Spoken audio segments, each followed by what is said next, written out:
ఇప్పుడు Johnny master అలాగే ఎవరు శేఖర్ మాస్టర్ వాళ్ళిద్దరి మధ్య విభేదాలు జరుగుతున్నాయి. అసలు ఎందువల్ల అంటారు, ఎందుకు కొట్టుకుంటున్నారు అంటారు అసలు?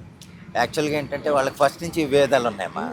రీసెంట్గా ఏంటంటే జానీ మాస్టర్ వాళ్ళ ఆవిడకి డ్యాన్సర్స్ అసోసియేషన్లో సెక్రటరీ మంచి పదవి ఇచ్చారు.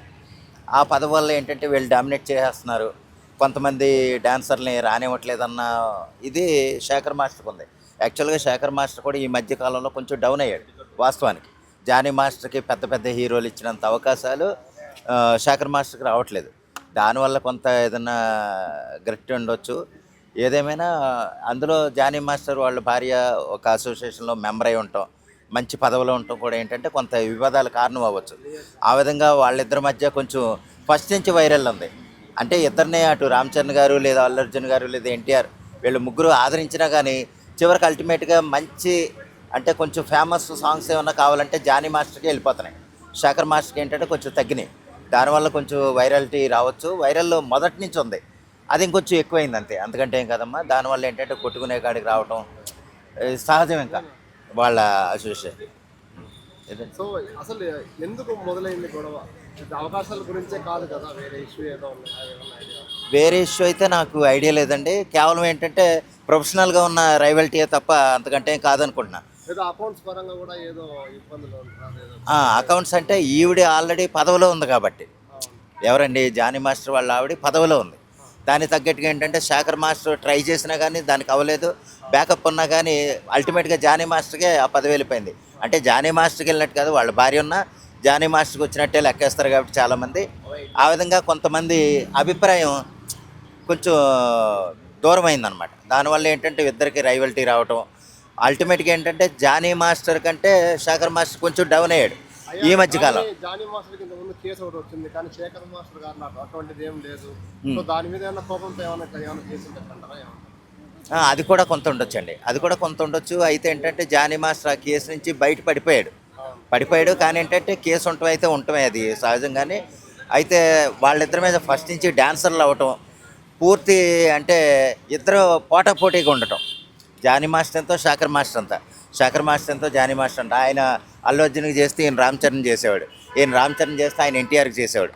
అలా పెద్ద పెద్ద సినిమాలు గొప్ప సినిమాలన్నీ కూడా వీళ్ళిద్దరి మధ్య రైవల్టీగా ఉండేవి, పోటాపోటీగా ఉండేవి.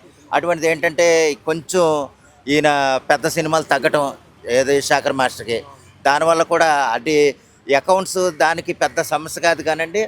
ఈ వృత్తిపరంగా వచ్చిన పోటీయే కొంచెం వాటికి వీటిలన్నిటికీ కారణం అవుతుంది, కొంచెం తట్టుకోలేని పరిస్థితి. ఇష్యూలలో సినిమా ఇండస్ట్రీ పరంగా ఎప్పుడు పోలీసులు ఎక్కడ ఎంటర్ అవ్వలేదు. అవునండి. సో నాకు తెలిసి ఇది ఫస్ట్ టైం అనుకుంటున్నా ఒక అసోసియేషన్లో గొడవ రావడం. ఎందుకు అంత పోలీసు వరకు వెళ్ళాల్సినంత అవసరం?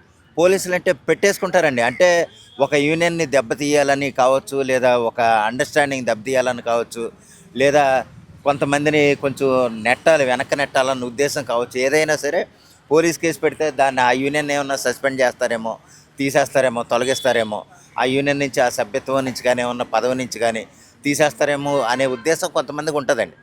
ఆ విధంగా వాళ్ళు ఏదైనా పోలీసుల దాకా వెళ్ళి ఏదో అకౌంట్లు తేడా జరుగుతున్నాయని అనుకుంటాం. కానీ నా ఉద్దేశం అయితే కనుక ప్రత్యక్షంగా చెప్పాలంటే వాళ్ళిద్దరి మధ్య వృత్తిపరంగా వచ్చిన పోటీ తప్ప అంతకంటే ఏం కాదు. నమస్కారం అండి. జానీ మాస్టర్ శేఖర్ మాస్టర్ మధ్య చాలా గొడవ జరుగుతుంది. అందరూ ఇద్దరు ఒకరి మధ్య ఒకరు తిట్టుకుంటున్నారు. అసలు ఏందంటారు అదని? చాలా శుభసూచకం అండి.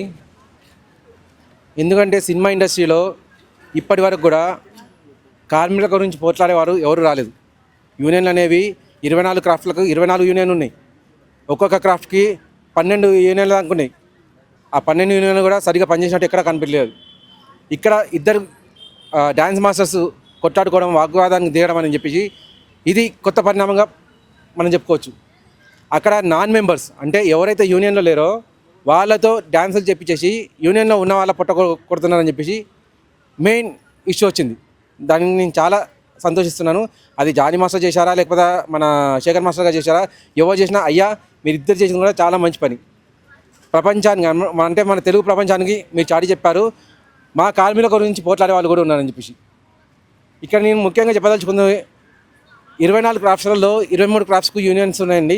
ఆ 23 యూనియన్స్ కూడా ఖచ్చితంగా యూనియన్ వాళ్ళే అంటే వర్క్ అనేది పంపిస్తారు. ఒక సినిమా రిలీజ్ అవుతుందంటే దానికి కావాల్సిన 23 క్రాఫ్ట్స్ నుంచి ఎంతమంది మెంబర్స్ కావాలో అది యూనియన్ నుంచి వెళ్ళిపోతారు. కానీ ఆర్టిస్ట్కు అటువంటిది ఏది లేదు ఇప్పటివరకు. ఆర్టిస్టులు చాలా గడ్డ పరిస్థితుల్లో ఉన్నారండి. ఆర్టిస్టులు యూనియన్స్ అయితే ఉన్నాయి కానీ యూనియన్ మెంబర్స్, యూనియన్ లీడర్స్ ఎవరైతే ఉన్నారో ఎవరు కూడా ఇప్పటిదాకా మాట్లాడే వాళ్ళు లేరు. ఇప్పుడు కనీసం మీ పొట్లాటలు, మీ వాగ్వాదాలు చూసైనా ఈ ఆర్టిస్ట్ యూనియన్ వాళ్ళైనా కాస్త తెలివి తెచ్చుకొని వాళ్ళు కూడా ఆర్టిస్ట్ మెంబర్స్ కోసం పాటుపడతారని చెప్పేసి ఆశిస్తున్నాను. ఆల్రెడీ ఆర్టిస్టులు ఎవరైతే ఉన్నారో వాళ్ళు 6 monthsకి ఒకసారి 1 yearకి ఒకసారి సమ్మె చేస్తూనే ఉన్నారు. ఒక 3 months 2 months మాత్రం సినిమాలన్నీ ఆగిపోతున్నాయి. వీళ్ళ వల్ల కూడా ఏమైనా ఆగిపోయే సమస్య ఉందా? ఇప్పుడు వాళ్ళ వల్ల అనేది తర్వాత పాయింట్కి వెళ్దామని మెయిన్ ఆర్టిస్టుల దగ్గరికి వద్దాం. లాస్ట్ టైము మొత్తం సకల జనవరి సమ్మెలాగా 24 క్రాఫ్ట్స్ వాళ్ళందరూ కలిసి సమ్మె చేశారు. అందరు సమ్మె చేస్తే అందులో ఆర్టిస్టులు పాల్గొనలేదు. ఆర్టిస్టులు ఎప్పుడో 10 రోజులు సమ్మె జరిగితే పొద్దున ఒకసారి రావడమో లేకపోతే సాయంత్రం ఒకసారి రావడమో అట్లా వచ్చేసి వెళ్ళిపోయింది తప్ప ఎప్పుడు కూడా అక్కడ కూర్చోలేదు. అందరికీ రేట్స్ పెరిగాయి కానీ ఆర్టిస్టులకు మాత్రం రేట్స్ తగ్గిపోయాయి. అంతకుముందుకు ఎవరికైతే 5,000 ఇచ్చేదో రోజు కూలీలాగా ఇప్పుడు అది 3,000 చేసేసారు. ఇప్పుడు చాలామంది 1,500కు చేస్తున్నారు ఆర్టిస్టులకు అయితే అలా అయిపోయింది అన్నట్టు. అడిగే నాదుడు లేడు, పట్టించుకునే వాళ్ళు లేడు. ఇకపోతే ఇక డ్యాన్స్ మాస్టర్స్కు ఆర్టిస్ట్కు ఉన్న తేడా నేను ఒకటి చెప్తానండి. ఒకనొక పెద్ద యూనియన్ పేరు నేను చెప్పదలుచుకోలేదు. ఆ యూనియన్లో ₹1,00,000 ఆర్టిస్టులకు ఉంది. కానీ డ్యాన్స్ వాళ్ళకైతే 3 లక్షలు ఉందంట యూనియన్ సభ్యత్వము. ఆ 3 లక్షలు కట్టుకునే వాళ్ళు ఎవరైతే ఉంటారో, అంత ముందుకు డ్యాన్స్ చేసిన వాళ్ళు ఎవరైతే ఉంటారో, డ్యాన్స్ పరంగా మెప్పించగలమని చెప్పేసి ఎవరైతే అంటారో వాళ్ళకి సభ్యత్వం డ్యాన్స్గా ఇస్తున్నారు. సేమ్ అదే రూలు ఇక్కడ కూడా ఆర్టిస్టులకు ఉంది.